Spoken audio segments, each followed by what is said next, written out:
Semelhante, toda árvore boa dá frutos bons, mas a árvore ruim dá frutos ruins.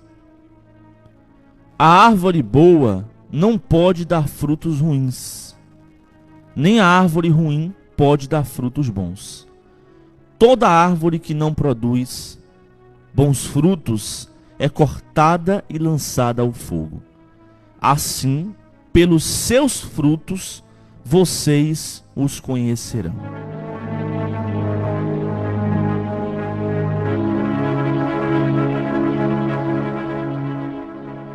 Eu estava meditando nesse texto ontem, e isso aqui é muito forte, porque a Bíblia está falando sobre frutos. E o que são os frutos? Trazendo para uma linguagem mais atual, a palavra está falando sobre as atitudes do ser humano. Frutos são isso, são as atitudes das pessoas. O que as pessoas fazem diante das situações da vida? Quem elas são em relação à sua moral, à sua conduta, em relação à religião que elas dizem que professam. Então o mundo, ele olha muito para os nossos frutos, para a nossa conduta, para o que a gente faz. É tanto que você que é servo de Deus, nós que somos servos de Deus, quando a gente faz alguma coisa ali, aí as pessoas já falam logo: tu não disse que é crente? Por que tá fazendo isso? Né? Às vezes pode ser uma coisa mais simples do mundo e uma pessoa falar isso com você. Você se estressa aí alguém: você não disse que é crente, que você está fazendo isso? Porque pelos frutos se conhece a árvore. E nós professamos uma fé cristã. Então as pessoas, elas olham para os nossos frutos. E uma das maiores realidades que existe é que um ser humano só pode oferecer aos outros aquilo que ele tem. Você só pode dar aquilo que você tem para dar. É impossível alguém infeliz dar felicidade a alguém. Alguém que tem ódio no coração dar amor e trazer amor para alguém. É impossível. Alguém que vive uma vida de promiscuidade, de prostituição, fazendo coisas erradas, querer ensinar para alguém a ter uma vida santa e uma vida pura. Porém, o que muitas vezes acontece é isso, e nesse texto aqui, Jesus está nos ensinando como nós podemos identificar os falsos profetas, os falsos homens de Deus. Porque assim como tem verdadeiros homens de Deus, tem também os falsos. Tem aqueles que pregam a palavra para você e que se mostram ser homens santos e puros, mas que nos bastidores estão fazendo muitas e muitas coisas erradas. E é por isso que a Bíblia vai dizer: você não conhece alguém pelo que a pessoa fala. Porque todo mundo pode falar o que quiser. Se eu quiser, eu posso falar que eu sou filho do presidente Lula e sair falando isso por aí. Cada um fala o que quer pela boca. Mas, e de fato, as práticas, as atitudes?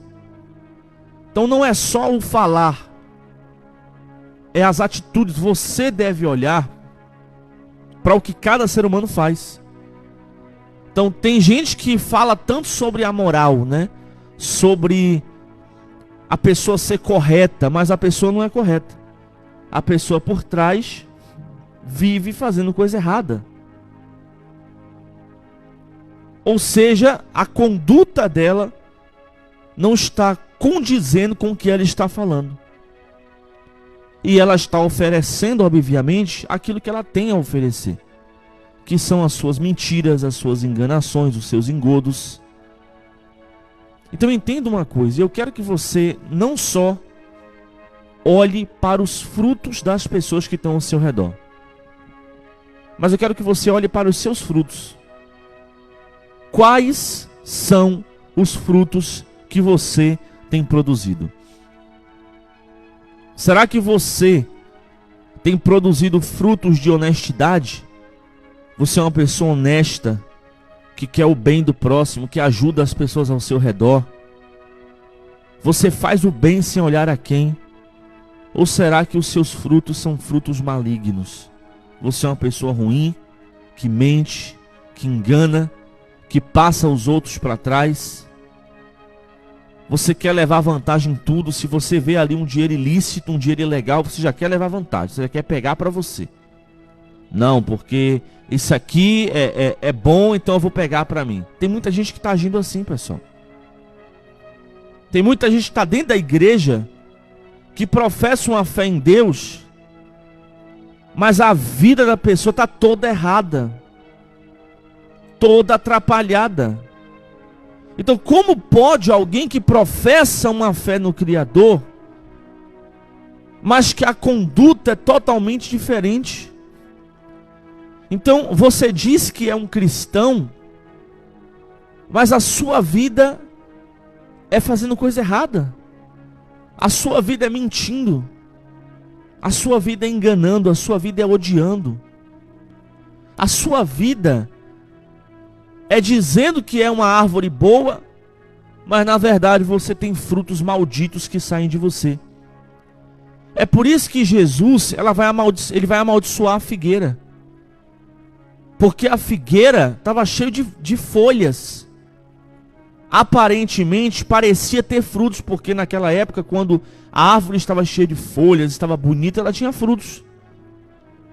E quando Jesus olhou para aquela figueira e viu que ela estava aparentando ser algo que na verdade ela não era, Jesus a amaldiçoou para dar o exemplo para os discípulos e ensiná-los o seguinte: todas as pessoas que aparentam ser algo que não é, que mostram ser algo que na verdade não são, são amaldiçoadas por Deus. São aqueles que dizem ter frutos bons, mas que na verdade têm frutos malditos. Quais frutos você tem gerado na sua vida? Frutos bons ou você tem gerado frutos maus? Atitudes boas ou atitudes ruins? Quem é você na sua rua, no seu trabalho, dentro da sua família? Ter frutos bons dentro da igreja, todo mundo consegue. Quando você vê aqui na igreja, você olha, todo mundo é gente boa, né? Todo mundo abraça, todo mundo dá a paz do Senhor, todo mundo dá um beijinho no rosto, todo mundo fala com você. Parece que todo mundo é extremamente legal. Mas existem 3 lugares onde o ser humano, ele revela a própria face de quem ele é. Primeiro lugar, dentro da família.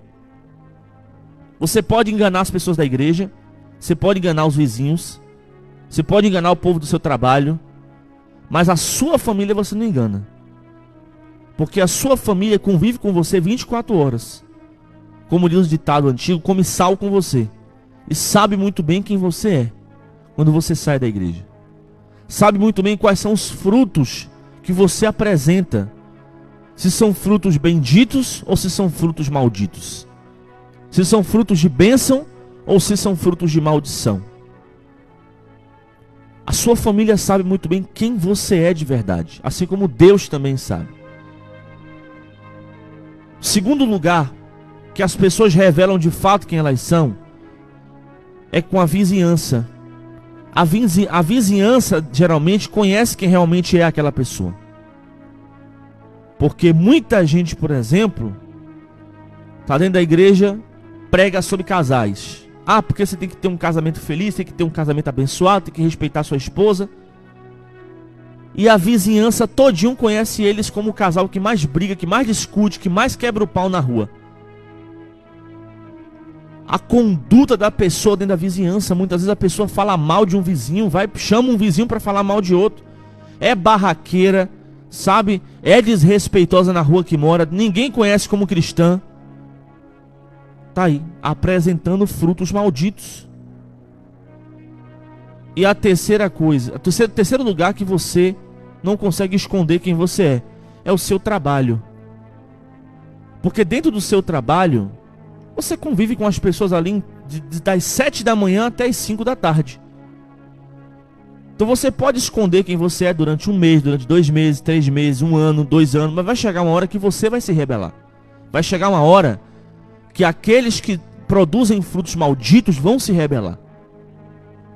A pessoa vai entrar numa briga, vai entrar numa confusão, vai falar mal de um colega de trabalho. Ela vai entrar em algum momento num problema, numa confusão. Mas dentro da igreja, irmão, dentro da igreja é o lugar mais fácil para você apresentar um fruto maldito. Dentro da igreja é muito fácil. Você bota uma roupinha bonita, fala com todo mundo, cumprimenta todo mundo e depois. É por isso é interessante porque é por isso que muitas pessoas às vezes chegam aqui na igreja, aí a pessoa fala assim, né? Missionário, eu achei que o senhor era uma pessoa arrogante, mas agora que eu lhe conheço, eu vejo que o senhor é uma pessoa humilde. Porque, irmãos, pelos frutos você conhece a árvore. Então quem anda com a gente, né? E obviamente que as pessoas já têm aquela visão que toda liderança é arrogante, né? A pessoa é um pastor, é um missionário, é um obreiro, é um bispo. As pessoas já olham e dizem, olha, arrogante. Não, às vezes é a própria visão que a pessoa tem das lideranças ao seu redor. Então a pessoa muitas das vezes tem pavor de liderança. Ela acha que toda liderança é arrogante, quer mandar nela mesmo, é autoritária. Então ela tem aquela visão que a liderança é arrogante. E às vezes a pessoa não é. É um ser humano normal, comum, humilde. Então veja bem. Pelos frutos conhecereis a árvore. E é isso que eu quero que você me diga. Quais frutos você tem dado aí ao mundo? Quais frutos têm saído de você? Frutos bons ou frutos ruins? Quais são os frutos bons? Os frutos bons são humildade, respeito, mansidão, domínio próprio. Eu vou ler para você aqui, para ficar melhor. Gálatas, capítulo de número 5, versículo 22. Olha o que está escrito. Mas o fruto do Espírito é amor. Já começa por aqui, Tem igrejas que dizem assim, eles pregam os frutos do Espírito, tá errado. Inclusive tem igrejas que tem esse nome, os frutos do Espírito, tá errado. O Espírito Santo de Deus, ele não tem frutos. Ele tem um único fruto. E aí você me pergunta, missionário, mas por que a palavra então fala de alegria, de paz, de paciência? Olha o que diz, Mas o fruto do Espírito é amor, alegria, paz, paciência, amabilidade, bondade, fidelidade, mansidão e domínio próprio. Contra essas coisas não há lei. A Bíblia fala que o fruto do Espírito é o amor. Só que tudo que vem depois do amor são especificações de quem possui esse amor. Então, por exemplo, quem tem amor é alegre? Sim. Quem tem amor é uma pessoa da paz? Sim. Quem tem amor é paciente? É. Quem tem amor é bondoso? Sim. Quem tem amor é fiel? É. Fidelidade é uma coisa muito importante no relacionamento. A coisa mais importante no relacionamento é a fidelidade. Hoje em dia, com esse mundo louco que a gente vive, para os casais aí fora está normal a prostituição. Mas a fidelidade ainda é o ponto que, de fato, é o mais importante no relacionamento. Então, aqui, quando uma pessoa vem conversar comigo e a pessoa fala assim, missionário, meu marido me traiu. Ou então, né, no caso do homem, fala, minha esposa me traiu. Eu já digo logo, irmã, não tem nada que te segure essa pessoa. Se você quiser continuar sabendo que ele pode lhe trair de novo, continue. Agora, se você quiser largar, larga mesmo. Então, essas são especificações do amor. Mas quais são, agora isso é interessante, quais são os frutos da árvore má? Porque existe a árvore boa, que produz bons frutos, e existe a árvore ruim, que produz maus frutos. Ou seja, existem os seres humanos que praticam boas práticas, boas obras, e existem os que praticam maus obras. Veja no verso 19, Gálatas 5:19. Ora, as obras da carne são manifestas: imoralidade sexual, ou seja, as pessoas... E isso aqui, pessoal, isso aqui não é só as pessoas que estão no mundo, não. Isso aqui é para crente também. Porque tem crente que está dentro da igreja, mas está igual a figueira. Está mostrando uma árvore cheia de bons frutos, mas nos bastidores está cheio de pecado escondido. Cheio de coisa errada escondido. Pega a visão. Então, as obras da carne são manifestas. Primeira obra da carne, imoralidade sexual. Isso aqui são as árvores que dão maus frutos, praticam imoralidade sexual. O que é imoralidade sexual? Essa palavra imoralidade sexual, ela vem da palavra porneia.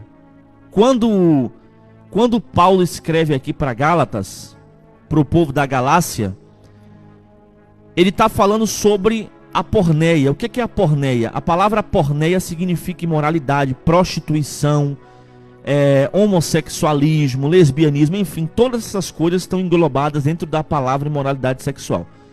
A palavra imoralidade sexual é, por exemplo, uma pessoa que se deita com vários homens, né? Um homem que se deita com várias mulheres, que não tem compromisso.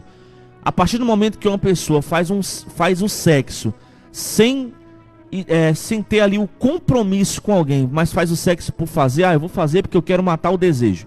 Aí faz com um, faz com outro, faz com um, faz com outro. Imoralidade sexual.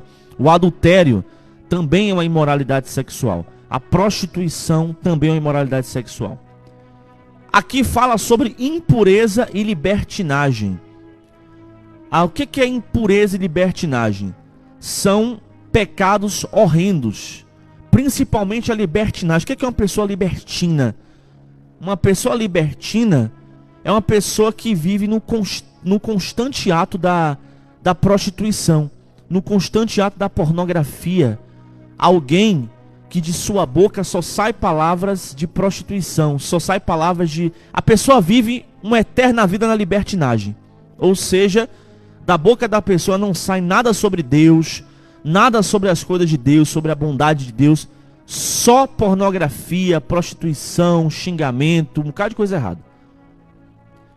Aí a palavra fala também que aqueles que dão frutos ruins praticam a idolatria, adoram falsos deuses, né? Adoram um copo de cerveja, um copo de bebida, uma droga, feitiçaria, aqueles que praticam obra de bruxaria, macumbaria, vão para terreiro pagar feiticeiro. Também aquelas pessoas que têm um fruto ruim, são odiosas, olha aí. Pessoas que têm ódio, causam discórdia, sabe? Pegam o que uma pessoa falou, conta para outra, aumentando ainda, jogam uma família contra a outra, causam uma briga. Ciúmes. O que é esse ciúmes aqui? Quando a palavra está falando sobre ciúmes, não está falando sobre homem e mulher. Não está falando sobre isso, não. Porque existe um ciúmes dentro do relacionamento. E pessoal, vou falar uma coisa para você. Todas as pessoas que amam o seu cônjuge têm um certo pouco de ciúmes. Não, missionário, não. Eu acredito que esse negócio de ciúmes do relacionamento não pode ter. Vá falar isso para o Espírito Santo. Porque a Bíblia diz que o Espírito Santo tem ciúmes da nossa relação com o mundo. É Bíblia, não sou eu que estou falando, não. Se o próprio Espírito Santo tem ciúmes, então dentro de um relacionamento saudável tem que ter sim um pouquinho de ciúmes. Não aqueles ciúmes do homem querer controlar com quem a mulher, para onde a mulher sai, ou com quem a mulher fala. A mulher não pode falar nem com o pai, nem com a mãe, porque o homem quer controlar. Então o cara é machista, é controlador, e ele quer controlar a sua mulher, então tá errado. Mas os ciúmes até um certo ponto é um cuidado. um cuidado de você se preocupar aonde a pessoa está, com quem a pessoa conversa muitas vezes, né? O que a pessoa faz, enfim. Né? A gente está falando sobre relacionamento aqui. Mas eu expliquei para você entender que esses ciúmes aqui que a Bíblia diz, não está falando sobre um ciúmes entre homem e mulher. Está falando de um ciúmes assim, por exemplo. Tá ali duas pessoas que trabalham numa mesma empresa. Aí o patrão, de repente, começa a ver que uma tem mais capacidade do que a outra, uma é mais dedicada do que a outra, o patrão gosta mais de uma do que da outra. Aí o patrão vai lá, pega aquela pessoa que ele mais gosta e coloca na posição de gerente. Quem tá ali também, que tá embaixo, vai ficar com ciúmes. Ciúmes, inveja, com ambição. Aí muitas das vezes, esses ciúmes leva a pessoa a matar, a roubar, a sequestrar, a fazer uma coisa muito trágica com alguém que recebeu uma posição boa no trabalho, ou com alguém que é muito amado dentro da família, enfim. E por aí vai.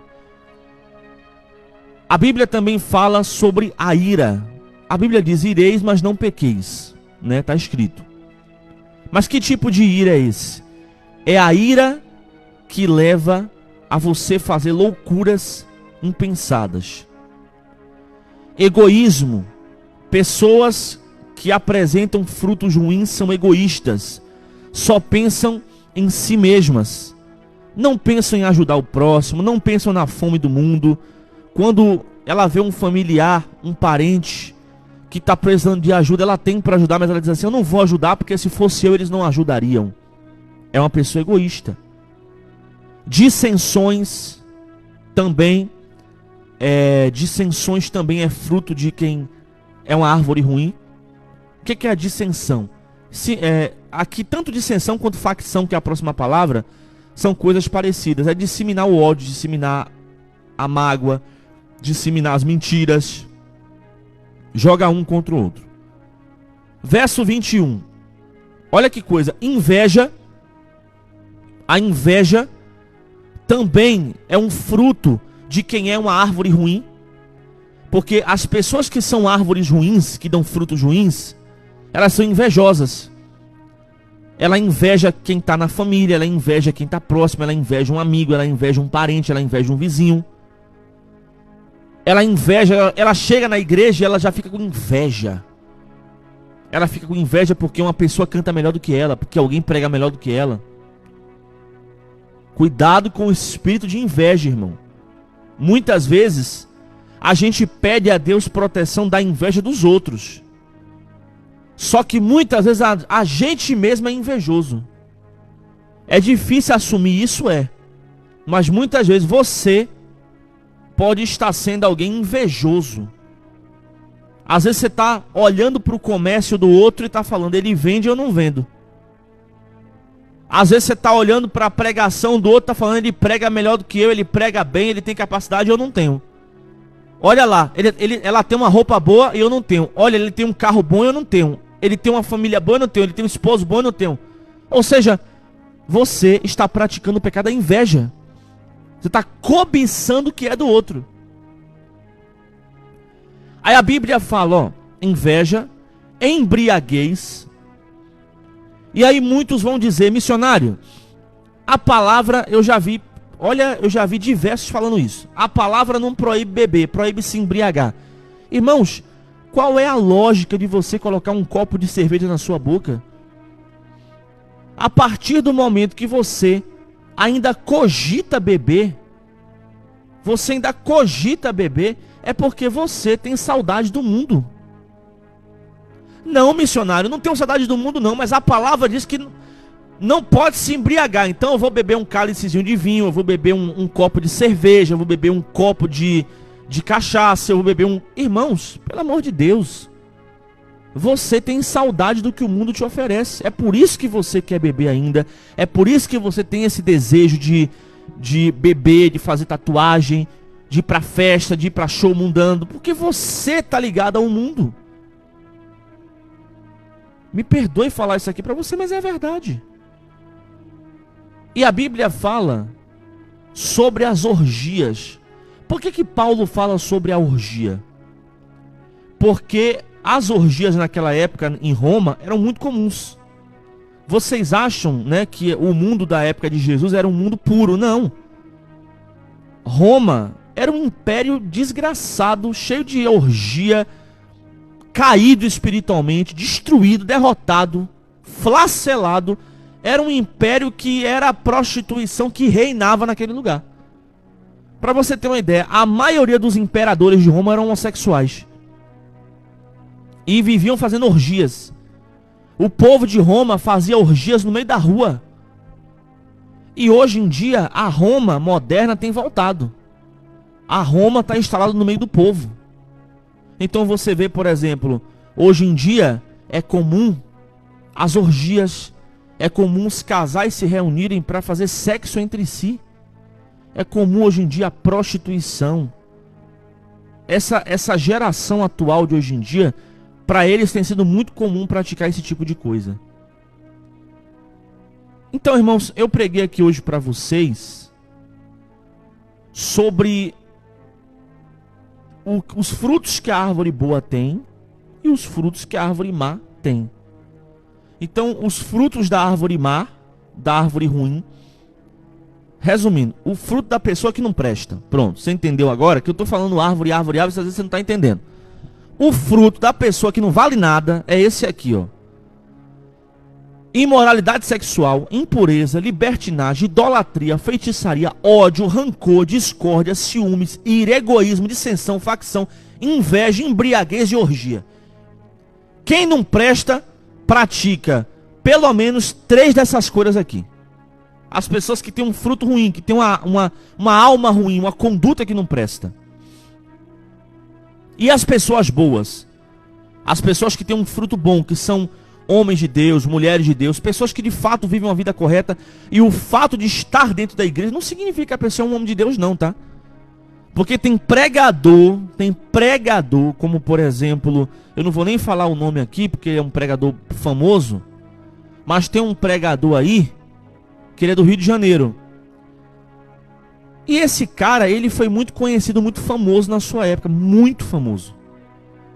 Só que ele pregava, e quando ele saía do púlpito, ele ia pegar a prostituta e ia usar droga. E hoje está aí, derrotado e destruído com o ministério lá embaixo. E um monte de igreja chamando ele para pregar. Essa semana postou um vídeo vergonhoso na internet pedindo namoro a uma menina que parece que tem 15 vezes menos a idade dele. Todo perdido, com a cara de drogado. Porque é isso que acontece, pessoal. Tem muita gente que está dentro da igreja e está amaldiçoado. Principalmente porque está mostrando algo que não é. É igual a figueira. A figueira mostrava ali as folhas, mas não tinha um fruto sequer. É isso que está acontecendo dentro das igrejas. Muito pregador que pega o microfone para pregar, né? E a minha própria classe, eu estou falando da minha própria classe, mas é a verdade. Pega o microfone para pregar, mas não ora, não jejua, não lê a Bíblia, não busca a Deus, tá com o coração cheio de prostituição, pensando em mulher toda hora, pensando em coisa errada, mas está lá pregando. E é por isso que essas pessoas são amaldiçoadas por Deus, porque estão passando para o povo algo que não são. Então esses são os frutos de quem não presta. Mas e os frutos das pessoas que são boas? Verso 22. Amor, alegria, paz, paciência, amabilidade, bondade, fidelidade, mansidão, domínio próprio. Ou seja, veja que enquanto para as pessoas do mundo as orgias são normais, para quem tem frutos bons e é de Deus, a fidelidade é algo normal e aceitável. Ou seja, veja a diferença, né, entre os pensamentos. Porque a Bíblia, ela prega muito sobre a fidelidade, principalmente a Deus. É tanto que você vai ver que os homens da antiguidade, eles podiam ter 2, 3 mulheres. Os homens antigos, da época de Abraão. Abraão tinha 2 mulheres. Davi teve várias mulheres. Salomão teve várias mulheres. Então para eles era normal. Só que o evangelho de Cristo veio trazendo outra coisa totalmente diferente. Porque o apóstolo Paulo ele vai dizer que é necessário que o homem de Deus seja fiel a uma única mulher. É tanto que o próprio apóstolo Paulo vai dizer também que o homem tem que tratar a sua esposa como Cristo tratou a igreja. E a esposa respeitar o seu marido e considerá-lo como cabeça da família e o cabeça da casa. Um relacionamento, ele só vai dar certo a partir do momento que os dois reconheçam o seu papel. Se a mulher, ela quer estar por cima do homem, ela quer mandar no homem, o relacionamento não dá certo. Se o homem quer mandar na mulher, quer estar por cima da mulher, o relacionamento também não dá certo. Porém, o homem é o cabeça da casa. Ou seja, os dois devem se respeitar, ter concordância, mas o homem é o cabeça. O que significa ser o cabeça? O cabeça é aquele que direciona, não é o mandão, mas é o que direciona, o que guia. Ou seja, a partir do momento que a mulher não quer obedecer às ordens do cabeça da casa, porque tem muita irmã por aí que é rebelde, por isso que o casamento está dando errado. Hoje em dia, por exemplo, a maior parte das pessoas que vêm conversar comigo aqui, eu vejo que 90% dos problemas não são os esposos, são as esposas. Missionário, que é isso, meu Deus? É verdade, pessoal. Eu tô falando sério pra você. Porque muitas vezes a irmã não tem sabedoria com o marido, então o marido acaba se perdendo. Quem edifica a casa é a esposa, o lar, então tem que ter o respeito. E a Bíblia, ela prega muito sobre a fidelidade. A fidelidade entre o homem ter fidelidade à mulher e a mulher ter fidelidade ao homem. A partir do momento que uma terceira pessoa entra no relacionamento, acabou. Destruiu a família. Acabou ali. Então tem famílias que se destroem por causa de uma terceira pessoa que um cônjuge coloca. Por desrespeito à pessoa atual que ele está. Então, quem ama não trai. Por isso que a Bíblia fala sobre a fidelidade. Duas coisas que a Bíblia fala extremamente importantes: mansidão e domínio próprio. Todo crente é manso e é dominado. O que significa dominado? Não é que alguém o domina, mas ele é dominado por si mesmo e pelo Espírito de Deus. Ou seja, a mansidão é você, em certos momentos que te dá vontade de brigar e discutir, você se calar. E também você ter o domínio próprio. O que é o domínio próprio? É você ter inteligência emocional. Você dominar as suas próprias emoções. Dominar a sua raiva, dominar o seu ódio, dominar o seu rancor, né? Você dominar a si mesmo, a ponto de você se tornar um varão perfeito, como diz a própria palavra de Deus. Então essa foi a palavra de Deus para você. Espero que você tenha aprendido muito. Que Deus te abençoe.